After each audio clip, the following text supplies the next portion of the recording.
안녕하세요. 매일 새벽 5시에 찾아오는 수직남 코인 과외 시간입니다. 주기용 대표가 또 코인 시즌 종료 선언을 했습니다. 비트코인 상승 주기는 끝났으며 향후 반년에서 1년까지 비트코인이 하락 또는 횡보의 움직임이 예상된다고 주장했습니다. 주기용 대표는 지난 2년 동안 비트코인 강세장을 예상해 왔었는데 이제서 견해를 바꿔서 죄송하다고 합니다. 하지만 비트코인의 약세장에 진입해 가는 것이 꽤 분명해 보인다고 언급했습니다. 그 주된 이유로 죄송합니다. 두 가지를 꼽았습니다. 첫 번째, 새로운 유동성이 부족하다. 두 번째, 비트코인 ETF 유입이 3주 연속 마이너스였다는 것을 이유로 들었습니다. 죄송합니다. 제가 다시 하겠습니다. 두 가지 이유를 꼽았습니다. 첫 번째, 새로운 유동성이 부족하다. 두 번째, 비트코인 ETF 유입이 3주 연속 마이너스였다는 것을 이유로 들었습니다. 제가 매일 엔딩 화면으로 사용하는 그림입니다. 왼쪽에 제 카드 뒤에 있는 화면이 글로벌 유동성 사이클 차트입니다. 저도 항상 주의 깊게 트래킹하고 있는 글로벌 유동성입니다. 너무 궁금해서 챗 GPT한테 물어봤습니다. 비트코인이 이전 사이클 고점 69K에서 연준이 테이퍼링을 선언함과 동시에 비트코인이 이전 사이클 고점 69K에서 하락장을 맞이했습니다.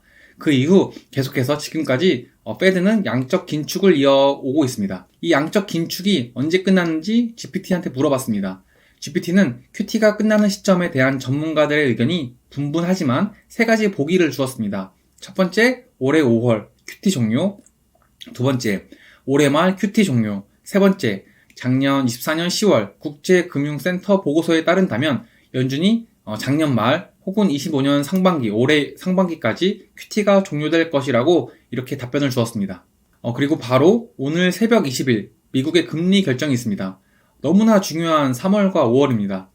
연준이 양적 긴축을 계속하느냐 아니면 이제 양적 완화 정책으로 가느냐 그 변곡점에 위치해 있기 때문입니다. 먼저 일본의 금리 동결 소식입니다. 너무 다행입니다.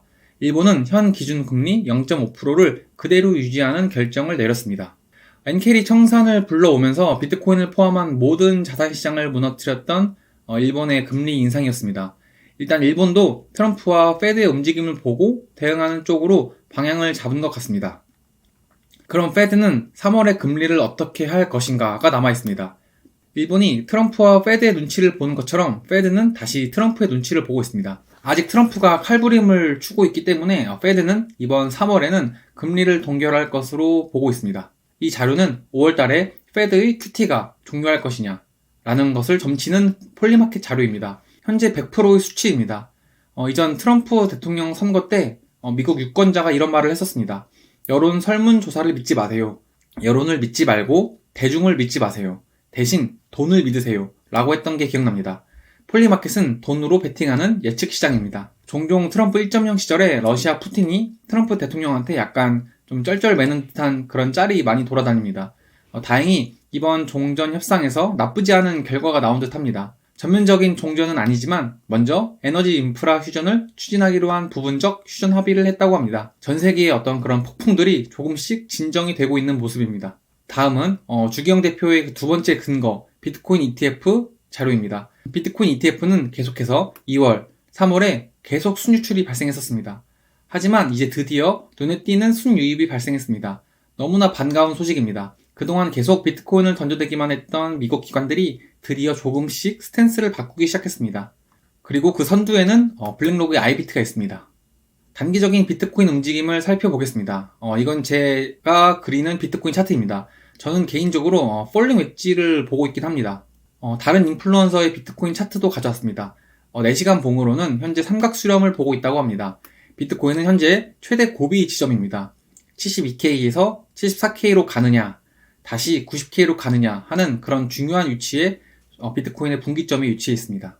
제가 유튜브를 해보니까 주기영 대표의 말처럼 떨어질 때 더 떨어질 것이다 라고 하면서 현재 이미 반영된 데이터를 가져와서 공포감을 심어주는 말을 하는 건 개인적으로 그게 더 쉬운 것 같습니다. 하지만 현재 비트코인은 2달 동안의 유출을 멈추고 드디어 3거래일 연속 순유입이 발생하고 있습니다. 당연히 블랙로그의 아이비트에서 시작되고 있습니다. 비트코인 해시레이트 등 그 모든 걸 함축하는 비트코인 채굴자들의 정황입니다. 최근 들어 채굴자들의 비트코인 채굴자 보유량 감소세가 둔화됐다고 전했습니다. 이는 가격 상승의 움직임일 가능성이 크다고 크립토컨트 기고자는 밝혔습니다. 재밌는 차트여서 가져왔습니다. 비트코인이 과거와 같이 M자 차트를 만들고 있다고 합니다. 정답지일지 오답지일지 한번 지켜봐야겠습니다. 마지막으로 미국의 소식입니다. 해시덱스에서 알트코인 ETF에 대한 S-1 신청을 추가했다고 합니다. 알트코인에는 솔라나, XRP, 에이다, 체인링크, 아발란체, 라이트코인, 유니스왑이 포함됩니다. 7개나 됩니다. 그레이스케일을 포함한 여러 기관들이 분주하게 알트코인 ETF를 착착 준비하고 있는 모습이 계속해서 포착되고 있습니다.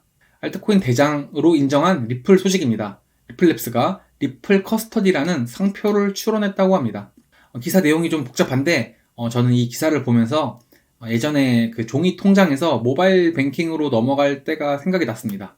사실 코인이 가상화폐, 암호화폐이긴 하지만 실제 화폐처럼 우리가 아직까지는 지금 뭐 주고받으면서 사용하지는 않습니다.